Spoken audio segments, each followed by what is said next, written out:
Hey, I'm gonna do a review. This is different for me because I don't really do concert reviews. But on Thursday, I went to see the Michael Schenker group over at the Coach House, which is like a kind of a big bar over in town.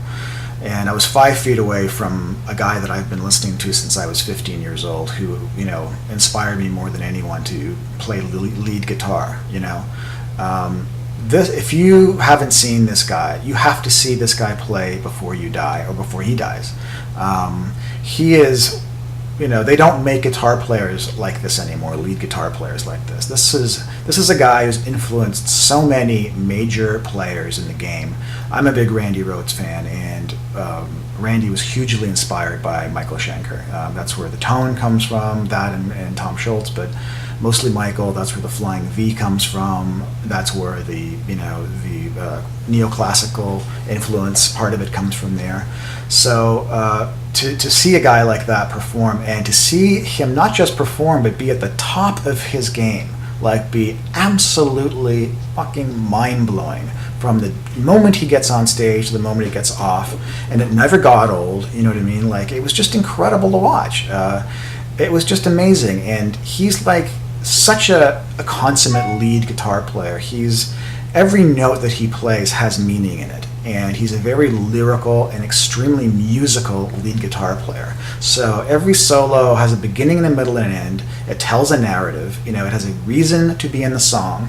It makes the song better. It makes the song go forward. It is a climax of the song. You can hum most of the solos if you can hum it fast enough. It's like an opera singer, that sings a lot of notes, but it's singable. You know what I mean? It's melodic. It's got a lot of taste in his work.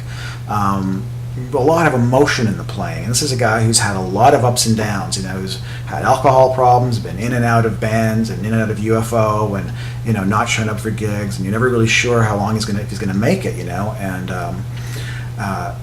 but on Thursday, that was like a mind-blowing performance. I mean, I just couldn't believe it. I was like just amazed at how good this guy was. And to describe his playing or compare it, like, I sort of think, okay, he's kind of like David Gilmour on crystal meth. You know what I mean? If you could put David Gilmour on speed, you would get kind of like a Michael Schenker vibe, where there's so much emotion and so much musicality in the solos, but they're so technically complicated too at the same time. They're like, it's shredding, but it's masterful shredding. It's like musical shredding, where, it's not only technically brilliant, but it's also so pleasing to listen to, and it never gets tired, because it's always very musical. It's always very song-based. It's not like, and I don't mean any disrespect to Zakk Wylde, but it's not like that kind of lead playing where it's a lot of fast pentatonic always, you know what I mean? And Zack's an amazing technical player, let's face facts, and he's got the best vibrato in the game. If I could do that vibrato, I mean, he reinvented vibrato, let's face facts. But he doesn't have the taste, and I think he would admit it, that Michael Schenker has. I mean, Michael Schenker's got this taste in how he picks his notes and how he's going to musically craft an incredible guitar solo that's going to be very hard to play, okay, but very musical at the same time. One never gets sacrificed for the other. It's not, and he's been doing that since he was 15. I mean, this is a guy who went pro at 15 years old. No wonder he's kind of screwed up in some way. It's like he's too much talent in this one guy, and he's had to sort of bear that, and you get guys who play lead because they want to show off their chops, or they want to be at the front of the band, or they want to blah blah blah, but you don't get a lot of lead players who actually have something to offer musically with their chops, and that's where the distinction is made between, guys like Michael Schenker, and I would even add Randy Rhoads to that mix, and other guys, I would even say that, Van Halen is one of my favorite guitar players. I mean, Van Halen saved the guitar for everybody and reinvented it for everybody, but he hasn't improved like Michael Schenker has improved. Michael Schenker is playing better now than ever before. There's no question in my mind. I saw him improvise things and add licks, sweeps and things. Like, his chops have gotten better, but when he sweeps, if you blink, you might miss it. It's not like arpeggio like so many guys do.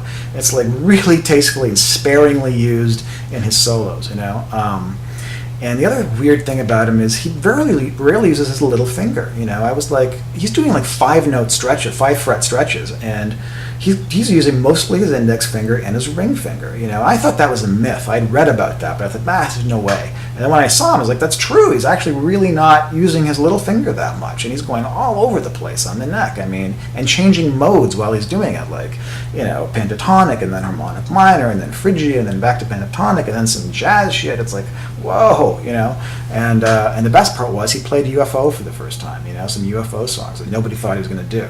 He starts to sort of play like a bit of, it quiets down, and he gets into this really dynamic groove, and he starts to play jazz. It was like blowing my mind. It's like, where's this sort of jazzy stuff coming from? It was like wild to watch.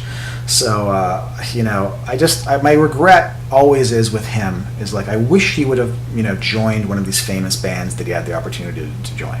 He's such a, because he's such a genius, like, he's probably not the easiest guy to work with. He was very loud in the mix. You couldn't hear the vocals that well, but I didn't give a shit.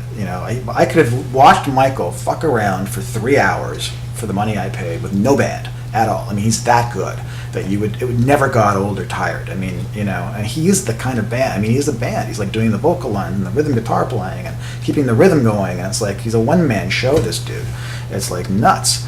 He had an offer to join Ozzy after Randy died, and he turned it down, and I wish he would do an Ozzy record. He's the rightful heir, in my opinion, to Randy Rhoads, and because Randy was influenced by him, I think Randy he would have been the only guy Randy really would have approved of in the end, because that's who Randy tried to play like, Randy wanted to be that good, and he died before he could become that good. He was a great player, but he wasn't Michael Schenker, yet.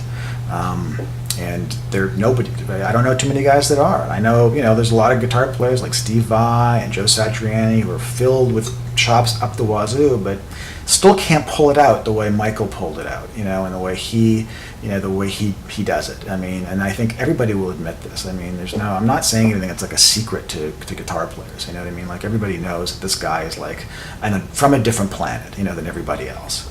It's just a fact, and that, so he's like an alien kind of among everybody else. And, if you get a chance to go see him play, you must do it, because he's not playing in giant halls or arenas. He's playing in quiet, in intimate places, not quiet, not with his band, but they're intimate, and you can get a close look at a guy who took lead guitar playing to the next level, who is still masterful and who still is kind of in a class by himself. There's still nobody doing what he does, He's still the one and only, and that's it. And when he goes, I don't know who else is going to take that place. I really don't. They just, like I said, they do not make them like that anymore. And I think if you're aspiring to be a lead guitar player, you need to go back to you need to hear how he treated the lead guitar.